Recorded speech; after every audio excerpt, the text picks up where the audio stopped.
سو جب وہ 2.5 سال جو سرگرمیاں اور اسلام کے دفاع کا ایک سینہ سپر ثبوت اور ایک پہاڑ ناقابل شکست پہاڑ بن کے جب ابو بکر کھڑے رہے، وہ دراصل قوت صدیقی سے نہیں، قوت محمدی کے ساتھ کھڑے تھے، وہ تدبیر نبوت کے ساتھ کھڑے تھے۔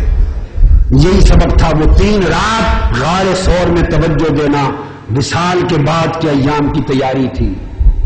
یہی وجہ ہے، بات ختم کر رہا ہوں، کہ جب آقا علیہ السلام کے وصال کے دن آئے، علیل ہوئے،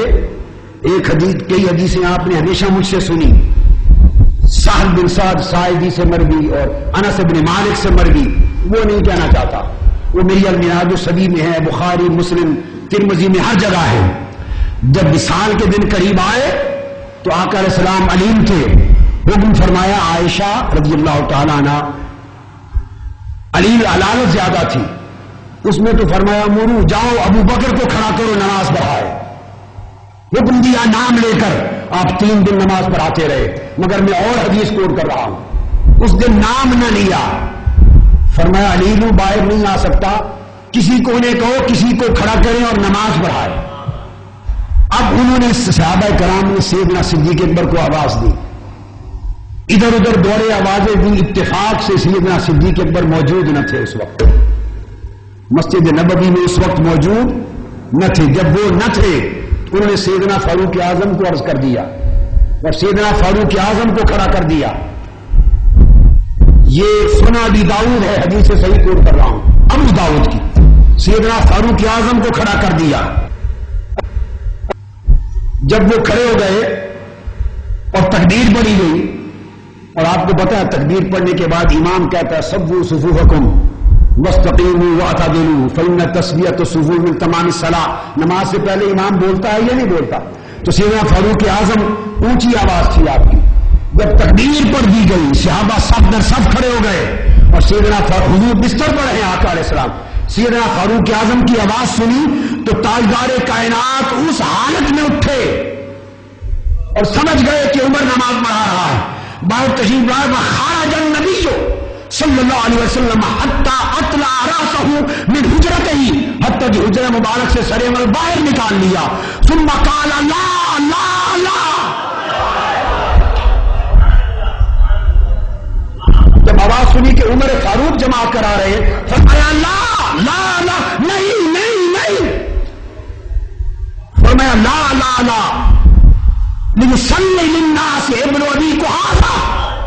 وَيَقُولُ ذَلِكَ مُحْتَمًا، فرمایا میں نے اس وقت نام تو نہیں لیا تھا، مگر میں چاہتا ہوں شرع ابو قحافہ کا بیٹا ابو بکر نماز پڑھائے اور کوئی نہ پڑھائے، اس لیے کہ 3 دن